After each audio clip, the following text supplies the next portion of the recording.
Thank you for joining That Davis Show. I am your host, Kenneth Davis. Follow me at That's Davis. Always along with me, or really, I'm along with him. We have Ryan Bukoveski. Follow him at Ryan B. Ski, Ryan B. Ski, one executive producer of this show, and buddy. See, I had to give him 4 buddies. I think that was 4. It may have been 5, but Every year it just keeps growing. I like that. buddy. Oh man, I'm at 6 buddies. Listen, I'm gonna be like MJ soon. Give me that 6. Then I'm gonna be like Scotty hating on you, talking about like he really wasn't 6 buddies, but he was sick a couple of times, but my back's hurting. We got a lot to get into with the Bears, who will be playing really today when you get this. We recorded this on Thanksgiving Eve, but it's probably dropping Thanksgiving Eve, but you may get it Thanksgiving Day. The Bears play the early game against the Lions. We'll definitely get into that game. We'll get into Mark Kunkel's article from the Patch talking about the fact that he had a source tell him that Matt Nagy will be fired on Friday. Of course, we know at the Bears presser, Matt Nagy denied that and basically said it was inaccurate. The Bears have not come out and said anything. We'll talk about Allen Robinson's co-host Schultz dropping bombs as far as Matt Nagy losing the locker room.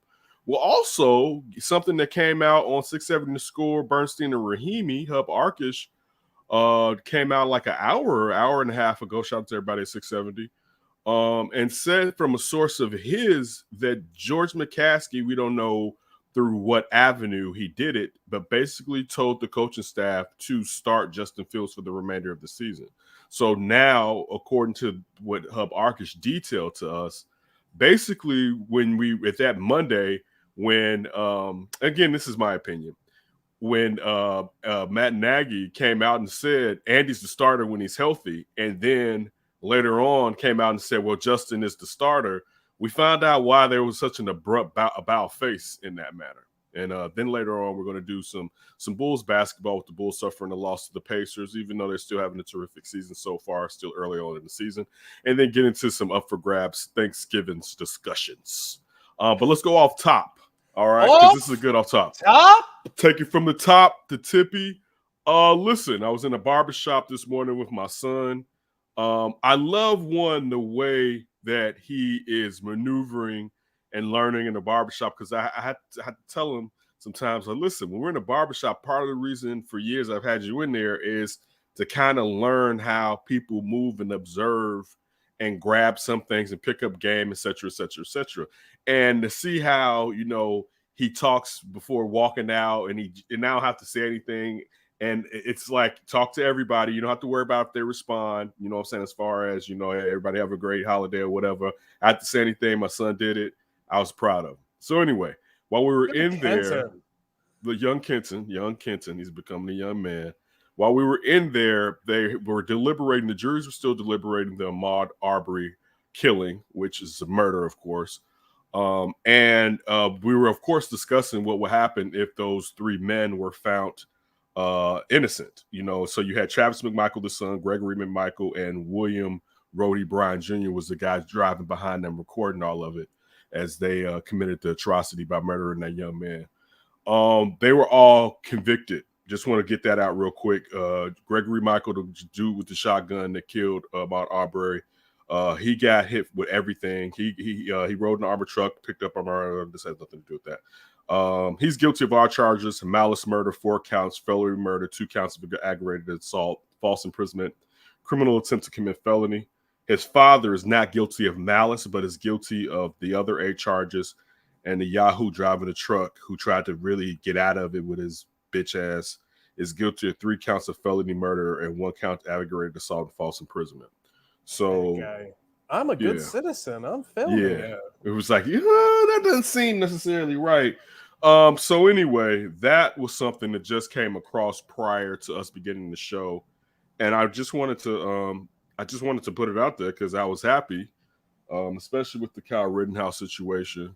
It was interesting to see what they were going to do, and did they want Georgia and some of these other places, and us? I mean, I live in Chicago. They wanted to see what was going to happen if they messed around with this one. So again, these gentlemen were guilty of sin. The crazy part too, going back to what was it, 2019? That was 2019, wasn't it? Or it's been 2020. Was that the? Because It this was like was right at the turn of 2020. no. To Wait. be All right, my brother's been gone a year now, so this is 20. This is the 2020. date was February This is 2020. 23rd, 2020. Because I was going to say the Ahmaud Arbery thing. The kind of crazy, unfortunate part to it was that George Floyd happened like a month and a half later. And that kind of, I hate to say it, in a way, it kind of swept it under the rug, where I think it would have held the national consciousness even more. It would have been the main story, you know what I'm saying? Especially being videotaped or whatever. But then to have a cop kill George Floyd, that kind of superseded it in a way. So it kind of pushed Ahmaud Arbery. And Ahmaud Arbery was still out front, but it wasn't out front as George Floyd and what took place after George Floyd's murder. So it was just for something that had kind of, I don't want to say it totally had fallen to the wayside, and I'm sure some of the people, especially his family, would deny that. But it was just good to see justice for the most part being given to three men that had no business doing whatever the hell they thought they was doing with nothing but racism. I was a in their police damn officer hearts. one day, so I can do whatever I want. Exactly. You know, so you can't sit there and claim self-defense when you're instigating and starting it and trying to false imprison somebody. Anyway, so I just wanted to get that one off because it was something that was on my heart watching it at the barbershop with my son this morning. And it was something before we came on, I went upstairs and I told him, he asked for how long. Also, they all are eligible to do life. I doubt the gentleman in the car, Brody, does life, and the father may not, but he's an older man, but the son probably will get something close to life, if not 30 or 40 years, I would think. And they dumbasses could have just stayed at the crib, or they could have just rolled up, called the police, Right. and listen, after that, told the police which direction. They could have just followed them and told the police to come and do their job. You know, they could have just, if it was that important to follow someone who you said was stealing from your neighbor's property, even though there was the video footage showed he didn't take anything, and people, like they do with homes that are being constructed on, do go in those houses. I know as a kid, I do it all the time. Yeah, I know as a kid, right where right off of 79th and Yates, where I live at, there used to be a train. I grew up in this area. There was a train before my time that kind of went through several neighborhoods, right? So that train track was empty. So what happened was they developed houses on that land on each blocks that it goes through. So from instance, like you could say like 84th in someplace further east than me, those houses, they keep going. My uncle actually moved into one a block away from the home that I lived in because the track was a block south of me. So these houses would go along this train there. So I remember going in there and we was just walking around in there. I mean, going up the stairs or whatever, you know what I'm saying? It was something that, we did as kids with nothing to do. So again, there were people. If for people that don't know, cool just looking at a house being constructed. Right, like, the steps. It's kind of a phenomenon in a way to see it happen. And we all need it. And I mean, I watch those shows today, but there were people, for instance, to give a backstory for why I brought that part out. There are people that were white that went in that house just to look at what was taking place. The owner said that. Owner said, "I ain't tell them to go do that." Basically, you know what I'm saying. So. I don't want to say a shout out because that sounds trivial. Just something as important as somebody being snuffed out in the spring of their life. But our thoughts and our prayers go to Ahmaud Arbery's family, and also to the fact that hopefully this kind of this vigilante. Thank you. Vigilantism. Hopefully it will let people know that it's not okay to go out there and be racial vigilantes. All right, let's keep it going. Let's jump over to something sad, to something less sadder because it's sports and it's not real life, but the debacle that's taking place with the Bears. So yesterday, man, this young jock is going down. Dude, it really was. All of a sudden, things are just going down. No, we did on the center yesterday. We did it later than usual. Shout out to Eric and Adam. But we recorded it, and Hogue was like, "Man, Ken, you said on the text line," and on the text line we were talking about what's going on with Matt Nagy and his him being thrown out there with a report. First of all, how they did Chris Tabor, his special teams coordinator, was messed up. All right, that came out an hour before he went out there, and you let him have to go out there on top of the fact that he's probably will be the interim coach if Matt Nagy is released. That was messed up. All right, but you sent Matt Nagy out there, and didn't even get to the point. I felt sorry for Matt Nagy. I've had a crying, laughing emoji, but I was like, dude, they may as well just put this man out of his misery. It's just there's no reason to have Shorty out there like that. Did Matt Nagy cause this? Hell yeah, he caused it. But the thing is this, and I'm not trying to hold no Matt Nagy pity party. Matt Nagy was doing what he thought he could do. He thought he could become a great offensive coordinator. He never really was pressed. And before, even with whatever was taking place in Kansas City, he still had Big Red behind him. All right. So not just Big Red, but the other coaches there also. Right. So he thinks, dude, I got this. He gets here, he has nothing. All right. He doesn't know how, if he does have it in his brain, he doesn't know how to translate it onto the field and onto the playbooks and how to instruct those players into getting it done. And I'm not even putting this on him as in consciously he doesn't. As far as he's not giving it his all, it's just not a talent of his. Now, perhaps he will prove me wrong in the future, which will be great. I hope he does prove me wrong. But as of right now, halfway into his fourth season with the Bears, he cannot get offense off of the playbook and onto the field. And on top of that, that's just part of it. On top of the rhythm and the flow and the setup as far as how to set teams up, the setup as far as how to, I'm giving you this look and you think I'm going to come back and do this, but actually I'm going to come back and do something totally different out of the same look. Like he doesn't get that. And he just started running the ball consistently this season after 3 years in one of the run-happy cities in the country, all right? And it took giving up play calling to do that run-heavy, too. Exactly. I mean, so it could trading Jordan Howard away when you guys could have held him another year and let him walk, basically. And just at least had a battering ram. Look, I've been saying it, it's been time to happen. You've been saying it, Ryan, that it's been time to happen. George McCaskey, if, like I said at the beginning of the show, what Hub Arcus said on Bernstein and Rahimi on 670 to score, if that's true, George McCaskey came out and said that. The person I blame most is George McCaskey. George McCaskey last year had an opportunity where everybody in his city was saying to him, let those gentlemen go, period. Matt Nagy and Ryan Pace all right? And you sat there and said, I'm going to give their ass another chance, all right? So all this self-reflection, at one point you have to realize the person working for you does not know what they're doing. I know that you guys may not have enough NFL connections. I know you guys don't have maybe the closest connections to former players.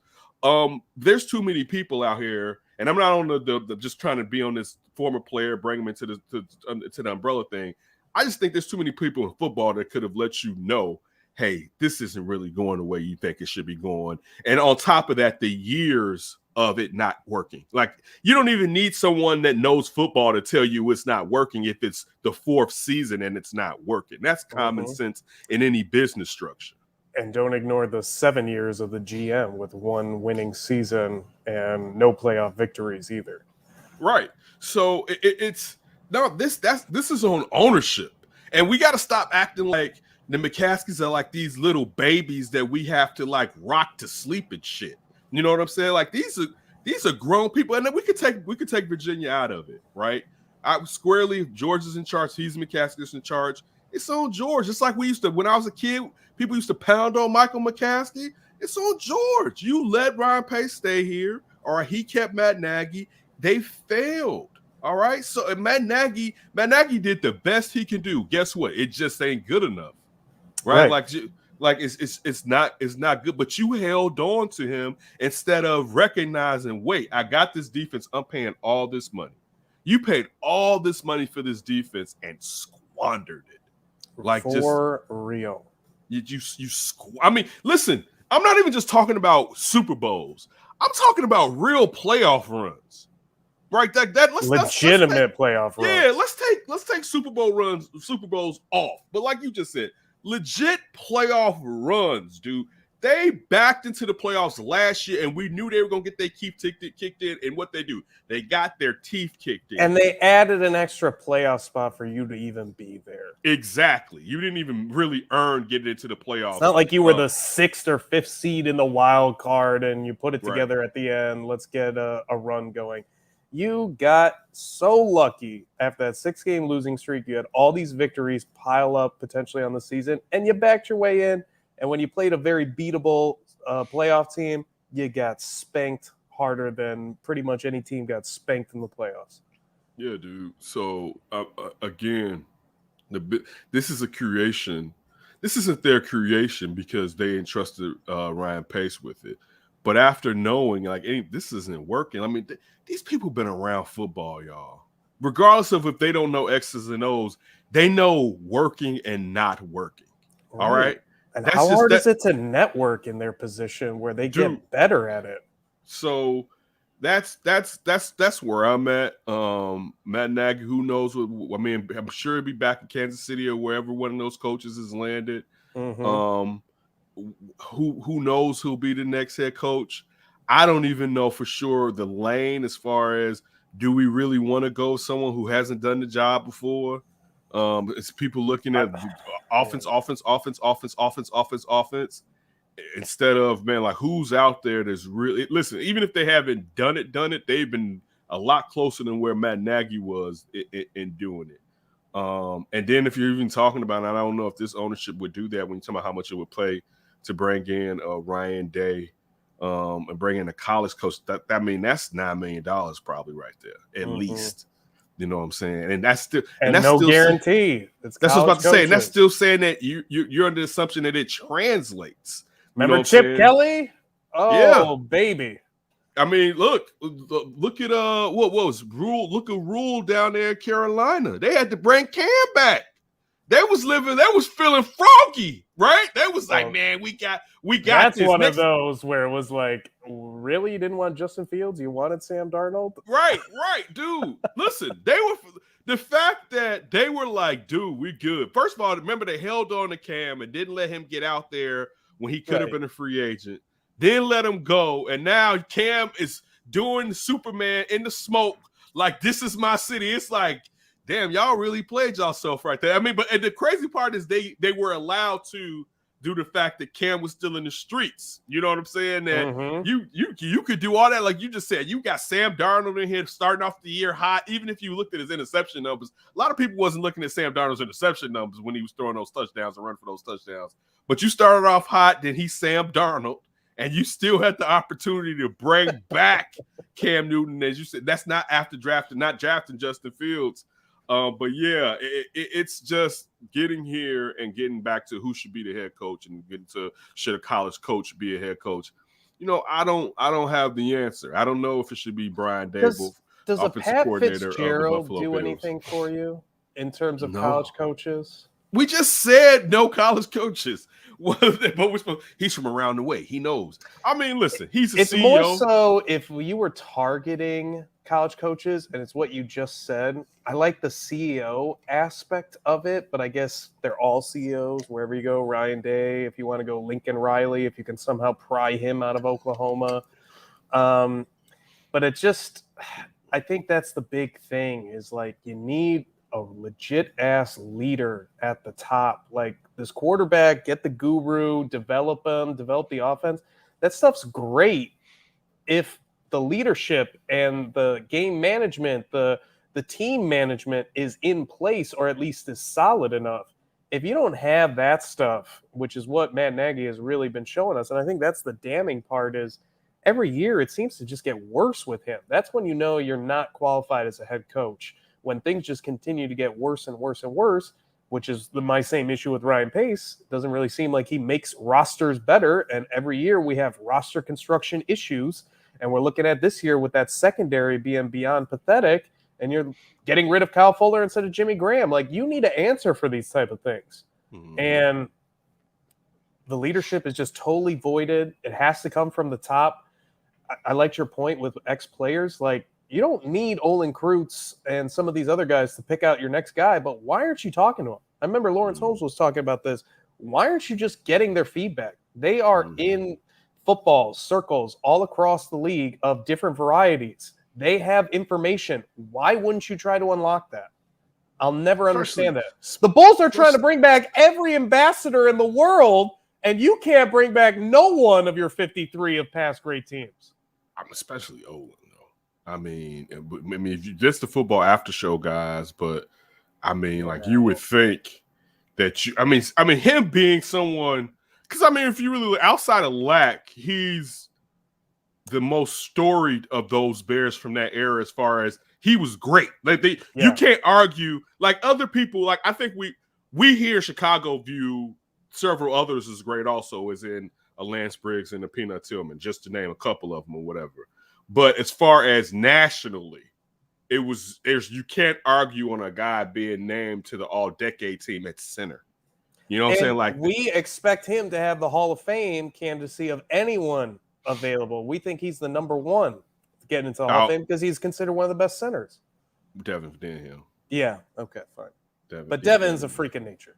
Yeah, there have been other great centers, but Olin Kreutz is in that argument of one of the best centers, especially during his time. Yeah, Jay Hilgenberg needs to get in there. But yeah, I mean, dude, I'll say this though: if they do get a college coach, what I would hope would happen from a plus of doing that would be having someone who had been entrenched for years in the kids coming out of high school. I think about how Pete Carroll was coming back to the pros from USC and how many players they used to hit on initially when he came back to the pros. People like now that since they've been out of college, him and the general manager, since they kind of been out of that loop, you know, they kind of been better recently in the draft. But they went through some periods of missing out on the draft. I mean, that Jamal Adams signing, they could have had Buda Baker instead of him and had to trade and pay for a safety like that. But still, it gives you someone who has been looking at these kids, and you can start really hitting even further on some of those draft picks further down in the draft because this person was recruiting them. Again, that's a plus, but I don't know. And to be honest with you, I'll be interested in seeing the names because we still talking. I mean, I think we think it's over, but I'm gonna have to see it. You know what I'm saying? Seeing is believing with this organization. Seeing is believing because they always like to do the food. And they could change their mind at any time and do something crazy. Exactly. That's probably why they didn't come out and deny it either way, because they didn't want to say if they did. Oh, shit. Right. So now it could be like, okay, if they fire him, it's be like, okay, cool. But if they don't, you can't say, oh, they didn't fire him. So that way it kind of covers up but to leave him out there and not say, oh yeah, he's good. You know what I'm saying? As of right now, he doesn't have to work something to the fact that he's the coach for the time being and just leave that out there. I have to say it speaks volumes. Another thing too, and Hogue had made this point on Under Center this episode to drop today. And I think we all knew it. I believe who was it, Chris Emma from the Score? It may have been Chris Emma. But basically said, you know, did they tell you you're going to be the coach for the remainder of the season? And Nagy didn't answer it, which was the answer, right? When somebody tell you, hey, Ryan. I think it was Jason Leisure of the Sun-Times. No, because I don't think it was Potash. I think it was pretty much Chris Emma. I'm going to say, because the thing I'm going to tell you this, trying to pick out those voices sometimes. Yeah, they're tough. They're tough. You think you're hitting? I really have stopped. I've stopped trying because I was like, I thought that was someone. Like, I stopped. I'll let somebody who's in the room tell me who it was, rather than me sit there and mess up. But it's the equivalent of someone saying, "Hey, Ken, how long are you gonna be doing? Did they tell you, you're gonna get that job next year? You still had a job next year?" I'd be like, "Man, I don't even know." You know what I'm saying? We'll see. That means they didn't tell me I got the job next year or for the remainder of the year. So. Look, it should have happened. It should happen. By no means should he have been retained. I'm referring to Matt Nagy, even Ryan Pace, been retained for this season. Wish him the best, but he failed, and it's been a failure that ownership let continually be compounded on the fact that they never did anything to stop it. Really, by year 3, last year should have been the last year. That's just the truth. Let's be honest with it. Like, we all knew last year, 6-game losing streak, and you're trying to give us this collaboration BS. How this ain't going right? Right. How, unless he was never going to call offensive plays. Like the fact that he took it back like right away. That alone shows that there was no self-reflection.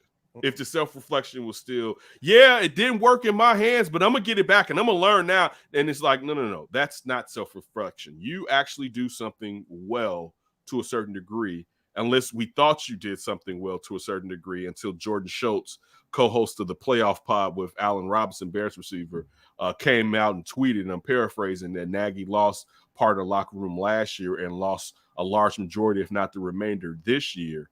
And Allen Robinson came out yesterday in the press and was like, I can speak for myself, man. Don't put me in that type of situation. And I'm not happy. I think that podcast might be done for a little bit. Right. But you listen, that's content though. They can bring that onto the podcast and have an episode where they really go into it. Of course, they go into it enough to give the audience something, but not give them everything. Because, I mean, you'd be an idiot to think that Allen Robinson didn't have a little bit to do with what homie said. All right. Like they'd just be like, go ahead. I was going to say, if I'm a producer on that show, I'm calling both of them like, when's the earliest we can get a show on? Right. Hell yeah. Things are hot. Right. And I mean, Al Robinson come out and tell him, but also who knows from the point of that's Al. Jordan Schultz knows athletes. He has a podcast with CJ McCollum.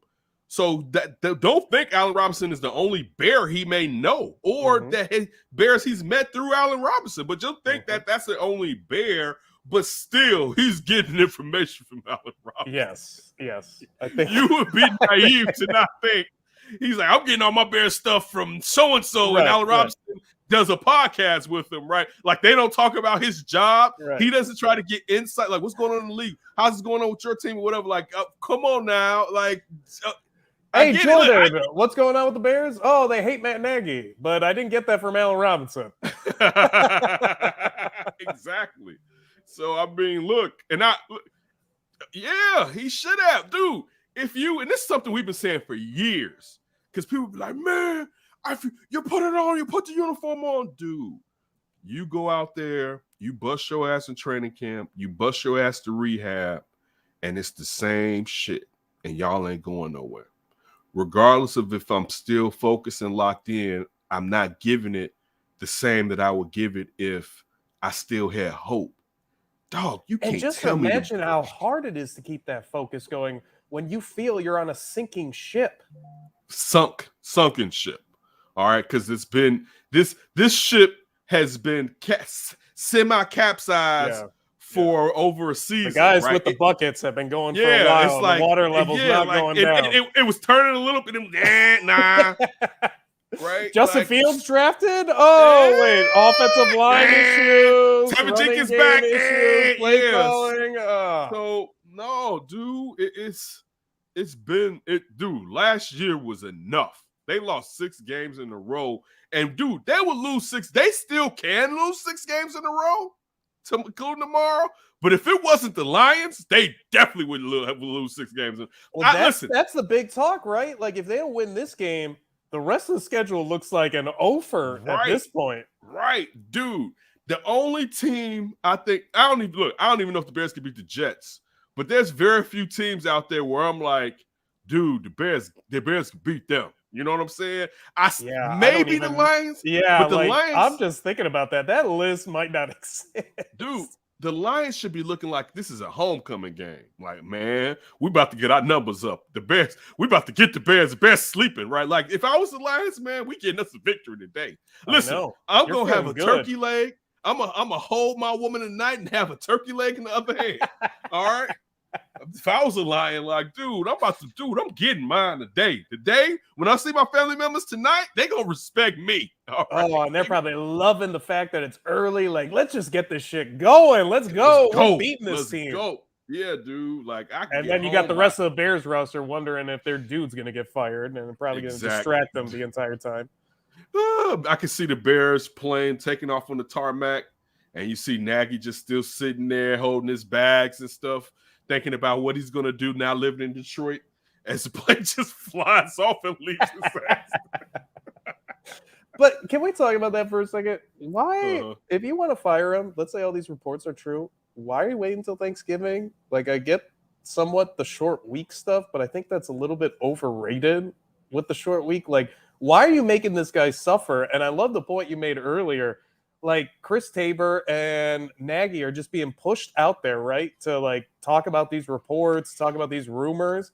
Where is Ryan Pace? Where is Owen? Like, I love how Bears brass is just like, hey, y'all that are about to be fired, why don't you take care of this for us? Thank you. But see, You can resign if you'd like and lose all your money, or we're going to parade you out there until you get fired. But that's why things don't work right there, man. That lets you know how scared they are. You know what I'm saying? Because a real one gonna step up and be like, listen, this isn't right.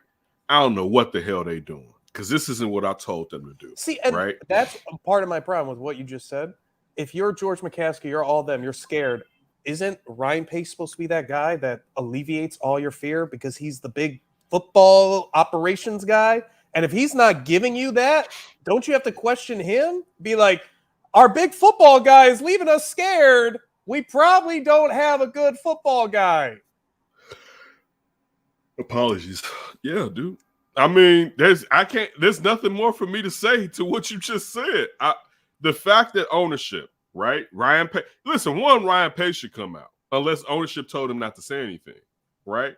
But Ryan Pace ducks it. Like, we spent a lot of yesterday's show going into, the fact that they, Ryan Pace only goes on BBM. You know what I'm saying? Yeah, talks to Tony Romo apparently. But as far as the national really guys. taking it, look, you don't even get the David Schuster, John Paxton Christmas Day interview. Mm-hmm. You know what I'm saying? Like, you don't even have an annual. Okay, Ryan Pace is going to talk. The only time is end of the season and training camp. Because that's during the year. That's times. during the basketball, but you don't even get that. No, nothing during the season unless Luke Canels gets him in the preseason. That's about it. Listen, that tells you a lot about Ryan Pace in a negative way. You know what I'm saying? Because you got to step out there, even good or bad, especially at times when you need to, like this. If you want to play Mr. Hiding, you got to come out at certain times, no matter if you want to hide or not. Facts. It's facts. You and it's not like you don't know how to spin. But just it's time to come out and spin. You know what I'm saying? Right. Like, it's time listening to Tony Romo in that broadcast in that first quarter, I was like, man, they know how to spin. They know how to spin. He was like, Tony Romo's like, man, we got everything figured out in Chicago. What are we even doing here? Let's move on to the Super Bowl. Shuddy was like, it's a lot of talent on that offense. Like, listen. I wish we could go back to Dallas Tony Romo and give him that offense. Be like, show me all this talent. Now, I'm not saying he wouldn't do better. With his bad back limping in. I'm not saying you want this offense. I'm not saying like you give him Allen Robinson that he's not going to be better with. But I'm really talking about primarily that offensive line compared to the offensive line that Tony Romo had with the Cowboys, especially when that line started turning into what it was like 4 years ago. Now, it's still one of the better lines, but it's not what it was like 6 years ago when it was like, damn, like when they didn't draft Johnny Manziel and they were just filling out the line with Matt Martin and Smith and all those guys and stuff like that. But that was the key feature with Romo was saying that during the game because he brought up Tevin Jenkins and Larry Borum, and we're seeing some of the stuff we get out of Larry Borum. Shout out Berlissimo. We're seeing that from Borum, but still Jenkins ain't even hit the field. Right. And you like, man, they got some stuff. It's like, dude, you can't claim that when Jenkins is hurt. That's a red flag. That's not a welcome flag. You can't can't hit us with that, dude. Like, come on, bro. Come on, man. We got the tight end, the running backs, the receiver. I guess we got it Pace, all. I get it. The same with when we had Alex Brown on the show. And to come to find out that he was down there with the Saints with Ryan Pace. Right. Ryan Pace got away, boy. He was. You like me?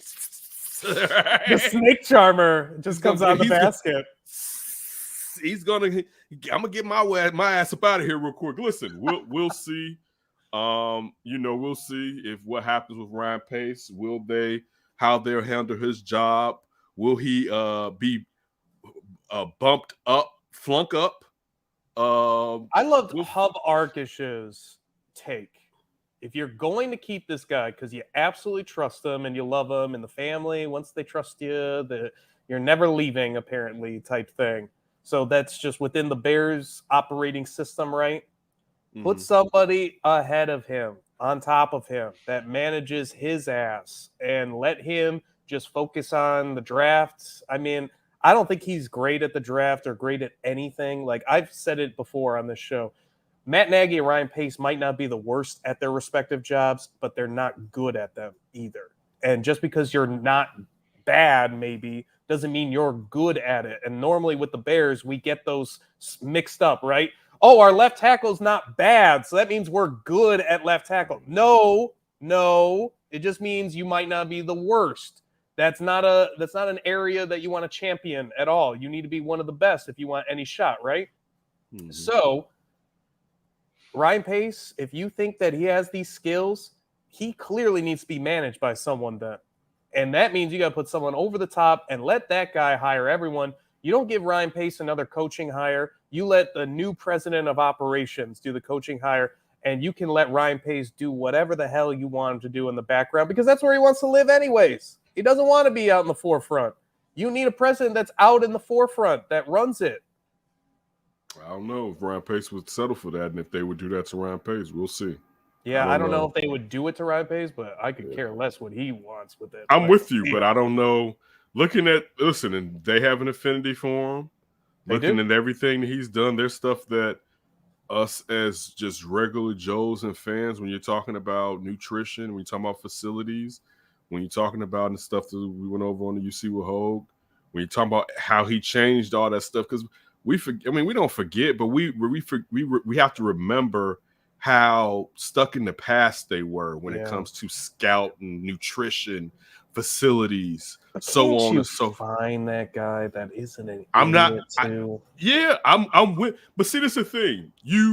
When somebody gives you Shangri-La and you've never had it, now this is your interpretation of Shangri-La. So really, what I'm saying is it's a better world. It's the best world you've seen. It doesn't mean it's the best world, but it's the best world that you've seen compared to what you've been used to. When somebody gives you that and you've never had it, you don't know if somebody else could give you that, but you knew this person could give you that. So how are they going to go from, oh man, this dude came and we actually trusted him and gave him a blank checkbook, and basically he went off and did well with it. We're going to trust somebody else with that. And I think that's one of those fears. It's the fear why people stay in relationships. You know what I'm saying? The devil that I know. I'll never find anybody else.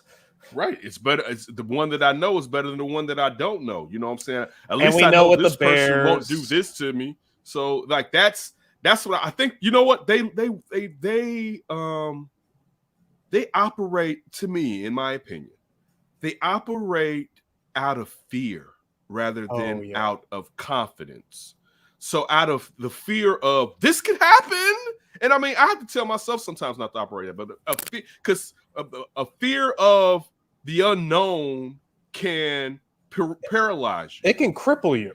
Yes, and they operate in that way, because that's why they kept Nagy and Pace, because of fear of, well, at least I know they can go 8-8, right? And my thing is, they fear the dreaded search firm. They are afraid as hell to start this, because you can't. The Rolodex is blank. But you weren't. But the thing was, after you had to do Ernie Accorsi, your biggest goal then was to be like, I'll never do this. I'm about to know some people. Listen, I'm gonna get me somebody that's entrenched, and I'm gonna have that person help to connect me with more people and start to really get a sense of what I need to know and who I need to know, or who I need to start looking out for. Like that's self-analyzation right there. If George McCaskey is really looking in the mirror of, I have to get to the point where I know I have to ask for help, but I gotta get to the point where it's easy for me to identify the people I need to ask for the help from. And you'd think he would have doubled down with that in this past offseason, when it was clear, if you're going to bring them back, that's a gamble and a risk.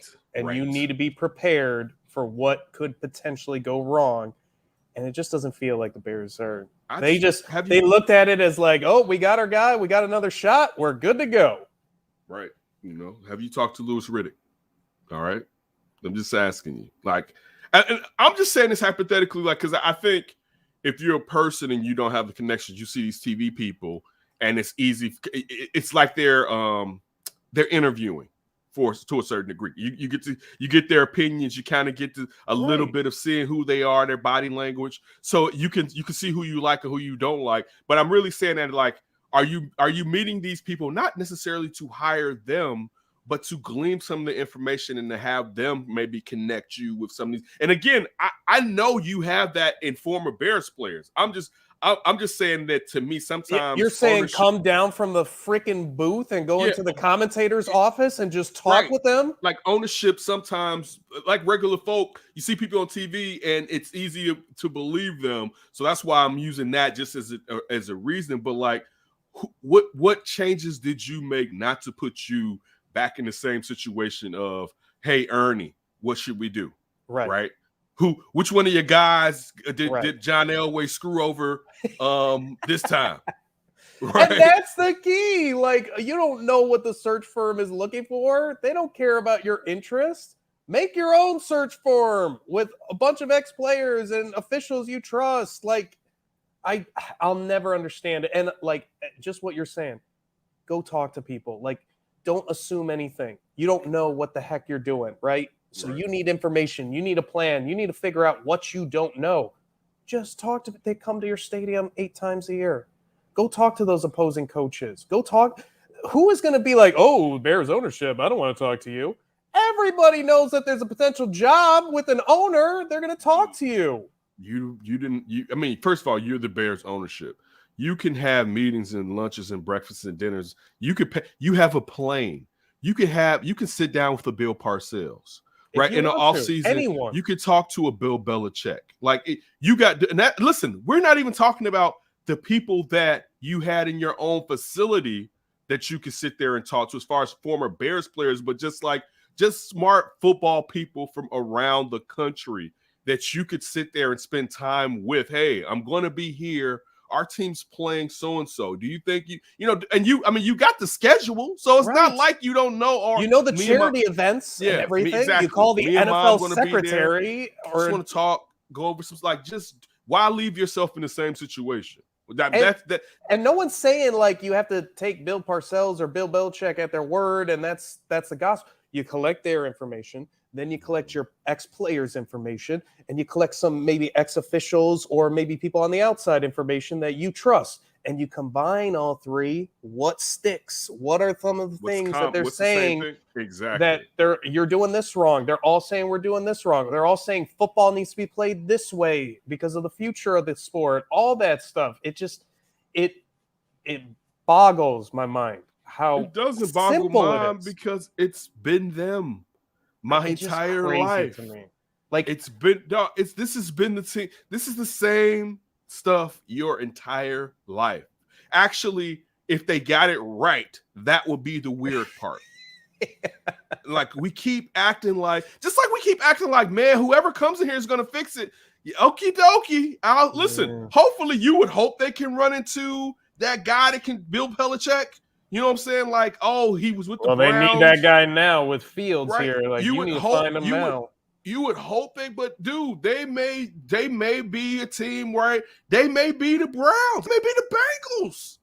And I'm talking about with Joe Burrow. I'm talking about pre-Burrow. I was reading the New York Giants and this article today about how they got to get rid of everybody. And will the owner finally puts one of his top administrators in charge? First time they haven't done it in 20 years. And I'm just like, man, the Bears are worse in every category than this. And the Giants are supposedly this like laughing stock. Like, what does that make the Bears? They haven't had anywhere near the success the Giants have had since what, the 70s? I mean, dude, you got to remember this about the Giants. The last time the Bears won the Super Bowl, the Giants won like 2 Super Bowls 5 and 6 years after that, right? And that's Bill Parcells Super Bowls with Bill Belichick's defensive coordinator, right? Mm-hmm. Then we go to the Coughlin Eli Super Bowls in the odds. Like they have 4 Super Bowls since the last time we won one. And they're talking about how they are mismanaged. I know. I'm piggybacking what you're saying. I'm piggybacking on top of it. Like, whoa. You know what I'm saying? Yeah, whoa. Whoa is right. You were the second largest market behind the Giants until, I guess, recently with the Rams. But you were number 2. Look at those teams. Yeah. It just automatic, both sides of town. I mean, the Giants, they're a mess for sure, but you feel like they can fix themselves, and LA has already gotten the Jets. At least we're better than the Jets. Yeah. That's how bad life is now. Yeah, we're like the Jets, or we're the Mets, or we're just better than the kid. Like that's how bad. Let's switch off into something else, man. I'm tired of talking about the Bears, man. I'm done, bro. How about the Bulls? Yeah, let's get to some Bulls happy. Are always happy. The Bulls are definitely happy. They lost to the Pacers. They're about to beat the Rockets, even though I think the last time I said the Bulls were about to beat somebody, I was the 76ers, and they lost back-to-back games against the Sixers. Jalen Green going off tonight? I could see that. They got Woods. I don't know if Christian Woods is healthy or not. The big man down there. You got John Wall sitting out but getting paid. Story of my life. I wish. But no, you got this Bulls team. You have Vooch coming back. I saw Joe Cowley had tweeted out that Vooch is coming off of the COVID list. Good. They need him. So, yeah, definitely. So that'll definitely be good with how this offense has been. How this offense is. And it looks like Caruso is available as well. Yeah. So the Bulls are getting a large part of their team back. Listen, the Bulls have been playing well this year. I'm not gonna get mad after a loss when they've been exceeding so well. And it's the NBA. No team, especially a team that's learning how to be a team, just snaps. Like even when Golden State got really good, maybe a year before everyone thought they were, them and Memphis had been together for like 3 years. Right. As far as Clay, when they were running, they were together for a while. We forget about Mark Jackson had them first, remember? So like they had, those players got used to one. I mean, that's with Barnes being there. That's with Bogut being like those players built a culture. So and had went through being an average losing team to a straight team and to a great team. So now we want to put the cart before the horse. We're getting there. Let them. They're still figuring it out. You know what I'm saying? There's no problem with this team. When you see that Zach on his team lets DeMar do his thing, it's telling you this team is in the right place. You know what I'm saying? You don't have it where Zach is like, man, this is mine, shorty. You know what I'm saying? Where, no, I'm going to sit here and learn. I'm going to get this off. We've said since the beginning of the year, when you think about the way the Bulls are playing, dude, it's going to be a lot easier. I want to say it's going to be easy for them when teams start cutting these players to get that big or that guard. We'll be like, man, if they had so-and-so, like, it's attractive, man. The Bulls are really attractive. Billy Donovan has these guys balling out. We all love what they're doing defensively. They're going to lose some games, and a couple of them are going to be. Especially when you're without Caruso. And, I mean, you're going up against Sabonis, and you know what I'm saying, and they already struggle with size inside. Yeah. I mean, and that with the skilled big like Sabonis too, like that's a real problem. Turner's skilled enough too. Yeah, dude. So it's like, and also that team was just better than the Bulls 2 months ago on paper, as far as coaching and as far as what you expect. You know what I'm saying? And just how the roster was built out. That they've been together. The problem with the Pacers was, they're a middle of the road team because people weren't sure the Bulls were middle of the road. Now the Bulls are better than the middle of the road. People were like, the Bulls are going to be in the play-in. Now I think majority of people believe, like we said before the year, they're better than the play-in team. The Pacers are slightly maybe better than play-in, but when I mean that, they can end up in the play-in.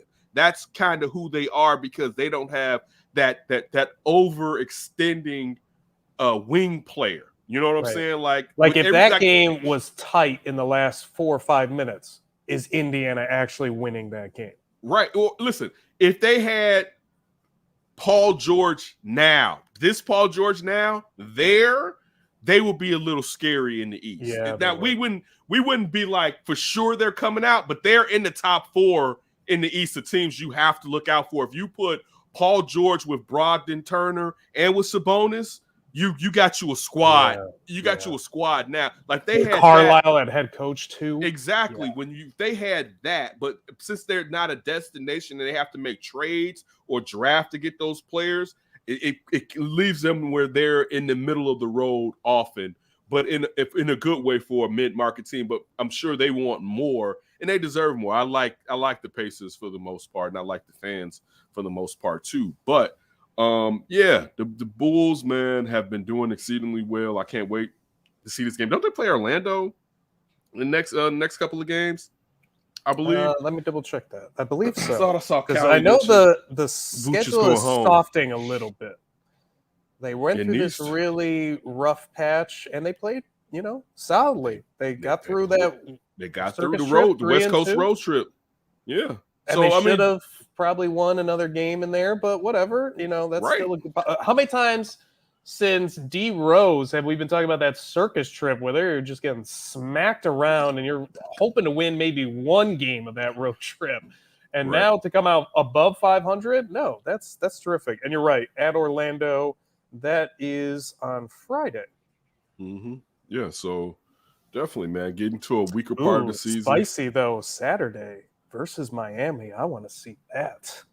Yeah, but it's on the back end of a back-and-back and 3 games in 4 days. Like who? Gonna be tough. Who did the scheduling? What Miami person did the scheduling on that one? Like, well, we can't be too hard, right? Because those poor Nuggets that the Bulls beat, they were on their 3rd game in a row, back to back to back. Yeah, that's a lot. That's a lot. So, man, dude, I wish they had a day of rest before that Miami game, man. I want to see Miami. Can't you just spank Orlando and get the hell out of there, or no? But see, that's the problem. Orlando will be that team that you come in there looking ahead of, and then they give you a game, and Wendell Carter plays his ass off out of revenge, right? And let alone Cole Anthony's been balling out. You know what I'm saying? To go along, I know Suggs has been all right if he's healthy, but like, no, that Orlando got trap game written all over it. Vooch going home. 4-14. Oh man, they've been getting destroyed. The Orlando Magic. Listen, last game against Milwaukee, 123-92. I want to say everything I said discounted, but still. No, you're right. I'm gonna tell you, it's a trap game. The NBA, it's got trap game written all over it, man. Especially you win this game tonight, you feel good about yourself. You're looking at Miami on Saturday. It's real easy to overlook that Friday Orlando. If you can put them away early, man, sit those players on the bench Friday night. Hold on, I gotta see this. Is Mo Bamba really the leading scorer on the roster? It's not Cole Anthony. It's got to be Cole Anthony. Because it could just be my app. It gave me top players. It gave me Mo Bamba. Bamba. That is 10.7 points a game. Dude. It's definitely Cole Anthony. It's got to be. Yeah, it's Cole Anthony. Cole Anthony been snapping, man. And everybody knows. Wait, Cole Anthony, was he UNC? North Carolina. Yeah, went to North Carolina. Isn't it crazy sometimes how some of these guys get stuck in your head? Mm. He is averaging 19.6 points per game. So yes, he's much higher than Mo Bamba. Mm-hmm. I actually knew it was 19. Thought I was going to be wrong. I should have said something. All right, Ryan, take me up for grabs and get me out of here on Thanksgiving Eve. Let's get out of there. Let's talk about that Thanksgiving. I got to know, what's the most underrated part of Thanksgiving, food or otherwise? You only get one. Most underrated part. Most underrated part of Thanksgiving is the football game sometimes. No, that's underrated, meaning that wait, no. Let me go. Stuff let me run that gets back. overlooked about Let me Thanksgiving. run that back. That's a good question. I'll give you mine. Let me give you your.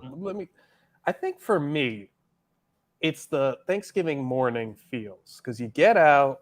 Usually someone's cooking, so you start smelling a little bit. Football's in the air, right? But we haven't gotten started yet, and you just like kind of just roll into Thanksgiving, and it's glorious. It's glorious. One of the best. I like that one. I would say I don't think it's underrated though. So that's the only problem. But I would say the familial connections, like Thanksgiving to me is probably. Well, I think that can be a little bit underrated because sometimes you take it for granted that you have those. I think it's the biggest family holiday. I think across family. So like Christmas, you may particularly be with your umbrella of the family, and that may expand to your grandmother or grandfather and auntie and uncle, but particularly through your branch of the tree, probably. Yeah, because you don't want to buy a ton of gifts. Buy gifts for everyone. But Thanksgiving, like you get like Thanksgiving is when you see like your distant cousins on Thanksgiving, right? Well, we got 30 pounds of turkey. I guess they can come over. So Thanksgiving, I would see my cousins from Rockford and my cousins that we would go to my cousin. She really was my aunt, but we would go to my cousin Crisella's house for Thanksgiving, and us kids would spend the night. So that would be the time that I would hang out with my cousins that lived either in other parts of the city or in other cities. You know what I'm saying? So I used to love that. Or like on my mother's side, go down to my auntie's house, and that's where I would, hang out with my cousins. My cousin is coming in from Michigan. He's going to be at my auntie's house tomorrow, and I'm going to kind of go past there and check him out. So I think that's the underrated, even though I think people were, but the familial connections, getting to see people you haven't seen in a long time, especially the older I get, knowing that I need to put more of an emphasis on spending time with the people that mean a lot to me. Yeah, I like that point. Just it's usually a lot of people you don't necessarily expect to see all of a sudden on Thanksgiving, and it really changes just the dynamic of the holiday in general. Because when you get to see some people, like you said, that you haven't seen in a while, that you definitely love and support, and you just get to hear about what they're doing, like that is a beautiful part of Thanksgiving. I think it does get kind of underrated because you just point at the food, right? And the football. That's usually the number one or number two. But I guess in that sense, I want to know where Thanksgiving ranks in terms of holidays, and what is it missing to rise up the ranks? So Thanksgiving to me is it's in a crazy way. It's either number 1, 2, or 3. Yeah, it's definitely my top 3. So I would say the 4th one is because it's a summer holiday. So that it wins by it's during the summertime, and you can blow stuff up legally in the state where we're not supposed to blow stuff up. So you get grills that going, you're wearing short sleeves. Oh, so you get that breaking the law, breaking the law. You get that part of it, right? It's like, hey, I'm grilling, I'm blowing stuff up, I'm drinking, I'm living my life. It's America, baby. Right? It's America. It's like Bronx Tale. Like it's like you're Sonny and like it's like you're grown up. Hey, I'm doing my thing here. You know what I'm saying? So that and again, I'm gonna give these fluctuate. So the 4th of July, and I'm a July baby. Then of course Christmas, and I mean if you're a kid, Christmas is number 1, right? Because you get shit, right? It's like I mean my kids, we were like as soon as Christmas is over, my daughter's already on what's for the next Christmas. I know, right? Christmas. Well, on top of it too, you got so much decoration, like it's just in your face Christmas. How can you not like it? But now after going back to a live Christmas tree, it has put Christmas back up and kind of melted away my bah humbugness. Ooh, I like that. Because it's nothing like when you you come in the house and it's that live tree, the smell, just having that living thing in your living room. Yeah. And it's something so great about it, but also kind of messed up because it just kills the tree.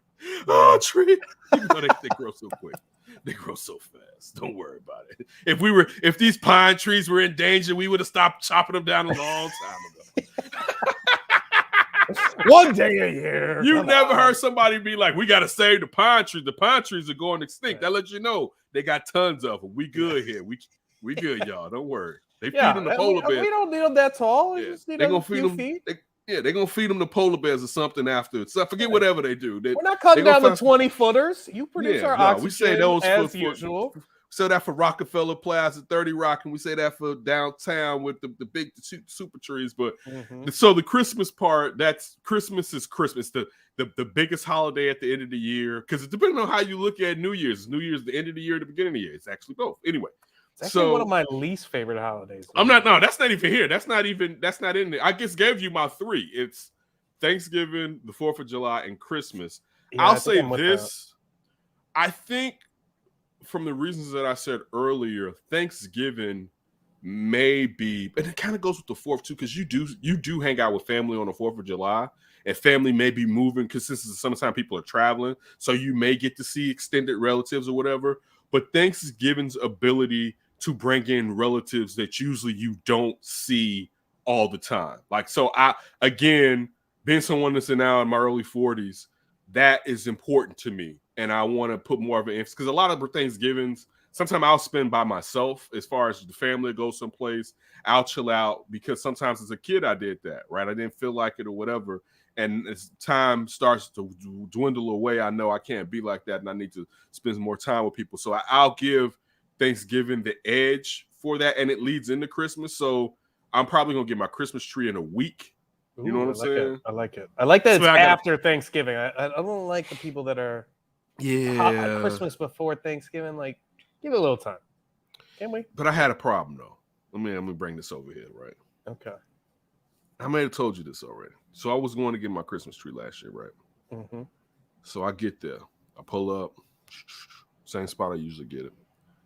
His brother's coming out. His brother, I don't even know this brother's a brother until he opens his mouth, right? That's how fair. I mean, his nose size, complexion. Maybe. Complexion, he was very fair skin, right? So he's like, oh, man, yeah, man. That's how I knew it was your brother, right?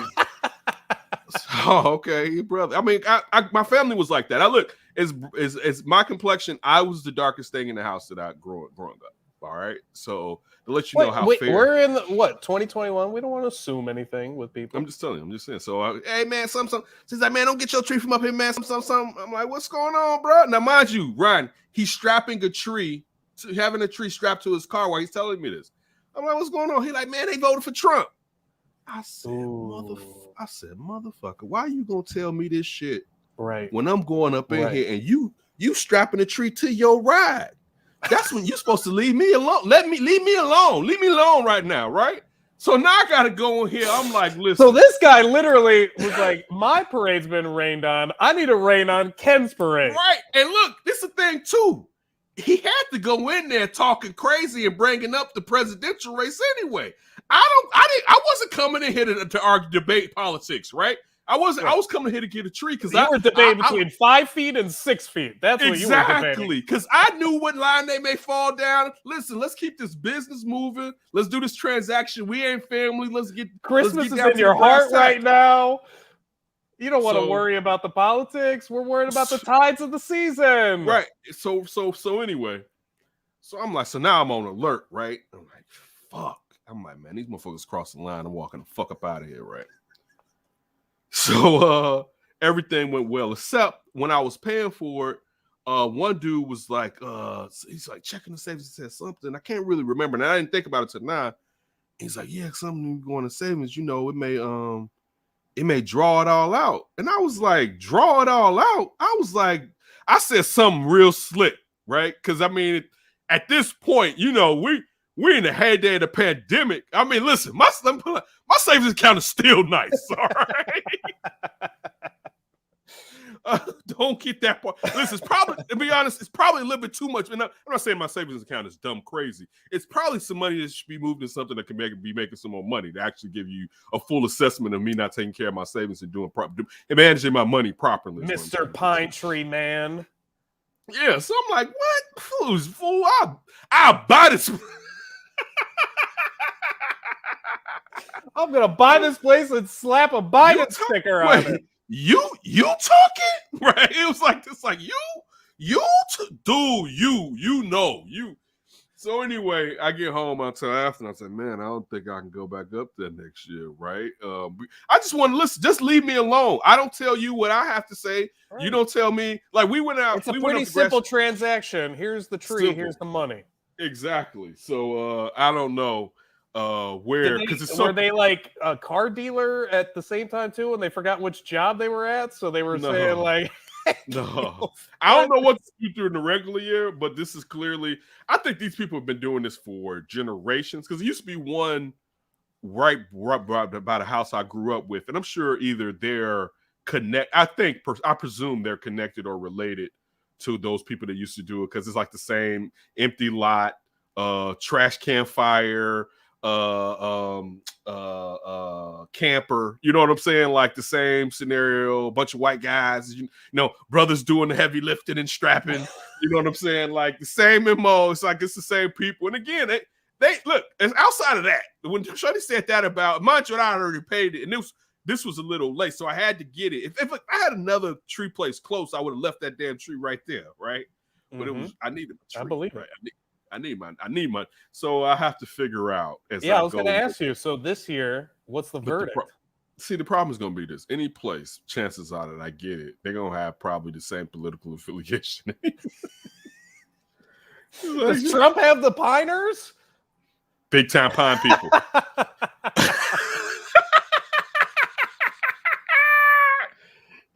I would be slapping it. Mind you, I would be slapping a Biden sticker on. Look, it's funny. And we don't dive into politics, but since we're just breaking all types of codes, for anybody that hasn't been watching this show from its inception when it was Dean Davis and Ryan joining us when we used to do the flip, Demaz, myself, and Ryan used to complain about we didn't like majority of the candidates for the presidency. And we didn't really I was actually just thinking about, what was it, Rosenblum? I was thinking about our conversation with him during that race. Right.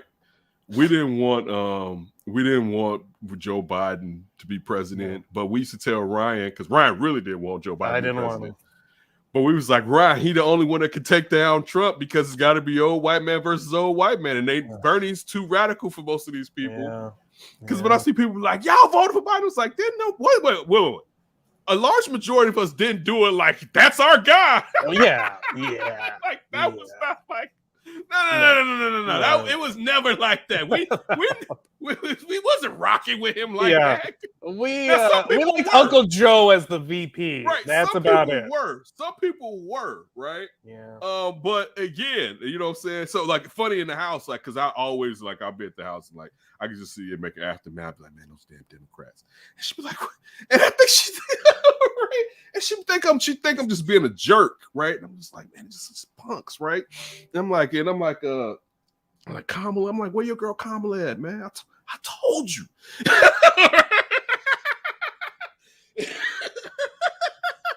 Anyway. And then he texts D2. What about your girl?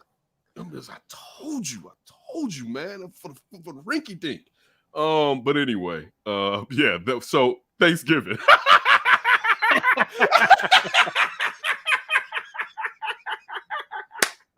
Where are we? Is this what year is this?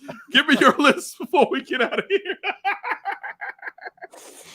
Okay, I'm still gonna give you the top 3 like you have it. I think that's pretty good. You gotta have a summer holiday in there. As much as I want to throw Halloween, I gotta have a summer holiday. I can't do everything in the winter, so gotta throw the 4th. Memorial Day is kind of the kickoff of the summer, but sometimes it's a little too chilly for me. So we need that. We need that straight heat of July going on the 4th. I'll put Christmas still, I guess, number 1, just because of all the hoopla around it. And then I would probably put the 4th just because of the summer. So Thanksgiving would be 3rd. But I got to say, the one thing that Thanksgiving's really got going for it, that multiple days off with it being on a Thursday that you can count on with the travel days and everything. I got to say, that might make me consider putting that number 2 above the 4th of July. I had a vendor from my regular 9-to-5 email me and was like, hey, Ken, with Thanksgiving and Black Friday, right? And she put it, mind you, I believe she's in, I don't know if she's in South Africa or India. she's like, with Thanksgiving, Black Friday. Basically, she was asking, does she have to send work to do part of her job or whatever? And I was like, no, you don't have to do your job. Yes, the holiday is for you to work. Like, are you American? Then you need to do it. No. But that Friday, she was like, yeah, but I get that Friday. I'm like, yes, man. They will not be looking for that alert. You get that. You got that Friday too, right? And it was funny. This part of me was like, It was like, you know better. You know how it's supposed to go. But yeah. Anyway, hope this hasn't offended too many people. If it has, get over it. Yeah, Life's too seriously, short. get over it. Like, life's too short. Most of you, if you don't like it anyway, what the hell are you doing here? They just want to hear about all the stuff we're right about. I mean, you can't blame them for that, right? Right. Always appreciate a great show, Ryan. Ryan, have a terrific holiday. Hey, Ryan, what are you doing for the holiday?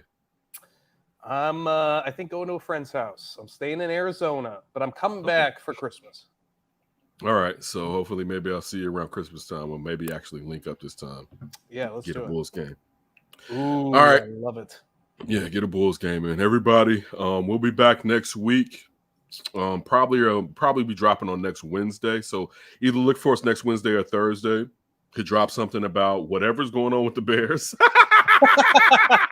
We might have a press conference Monday of a firing. Whatever reliever the White Sox have signed. We didn't even go over into that one today. We'll have to. We're still waiting on it to be official, right? Official. True. Yeah, we're waiting for it to be official. Don't want to jump it too soon. So we'll definitely be that, and then just whatever hijinks we come up with as we, in some ways, try to combine the show with a little bit more of some of the qualities of the flip. And I just want to make it, personalize it, and make it us, and something that maybe is appealing to you and appealing to your appetite. But all right, always be safe. Don't do anything stupid before you hear from us again. Listen, I know it's easy to do. Man, don't be out there tipsy and driving, man. It's just, it ain't even worth it. Especially Blackout Wednesday. Be very careful. Be very Listen, careful. I really didn't hear about that till yesterday. Really? I've celebrated some Blackout Wednesdays before. That's not, now I'm not saying that black people in general don't know about it, but that's not a black thing.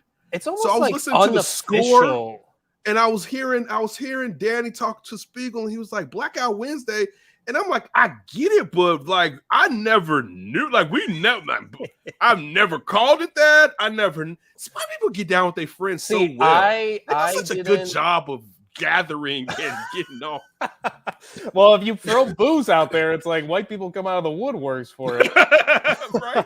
So I was like, damn, yeah. So I didn't know that was like a real I didn't know about it until college. So that's what I was going to say. It seemed a long time without it. Another point, real quick. I want to say this before we leave. If you brought up Labor Day, right, or Memorial Day. Mm-hmm. Labor Day and Memorial Day, I would have probably have had them higher if I was a college student, because those are those college holidays when you hit town and you about to burn the city down. Yeah. Right, you come here for 3 days, line them up. If you like those old screw Blackout Wednesday, we're blacking out right now, baby. Right, like those. Oh, like now I get the Blackout Wednesday aspect, but if you think about it, like, dog, we would get you. See, the problem with that is you never left school. No, you never left school or home if you were on the road. Now, if you were on a plane, you had to get your ass to that airport. But if you're on the road, your family may think you're going, and like halfway to school, you have not left your region yet. You're going and waiting on so-and-so to get his stuff. Right. We're at so-and-so's house waiting for so-and-so. Mind you, we were supposed to left 3 hours ago. Yeah. Let's eat over here really quick because I'm starving. Yeah, we're still here. So like, you would sit there and you would think we would get home in time on Wednesday to do something. No, we didn't hit home till about 9 o'clock, maybe. You know what I'm saying? It'd be like, basically we'll hook back up either after Thanksgiving or Friday night. You know what I'm saying? And then we'll start doing that crazy cycle of being at home and waking up at like noon. Right? It's like, yeah, because you're getting in at like 4 a.m. and whatnot. Like, Oh man, that's some good times. Good old Oh, I times. miss those days. Miss Yeah. those days. That's some good times. Listen, you can still relive them now, man. Just you don't have any kids, man. Enjoy yourself. I before do you try to. I do try enjoy to. yourself, man. That's what I Because was they doing was a little bit in Vegas last week. good. But anyway, everybody, be safe. Take care of yourself, and we will holler at you next week.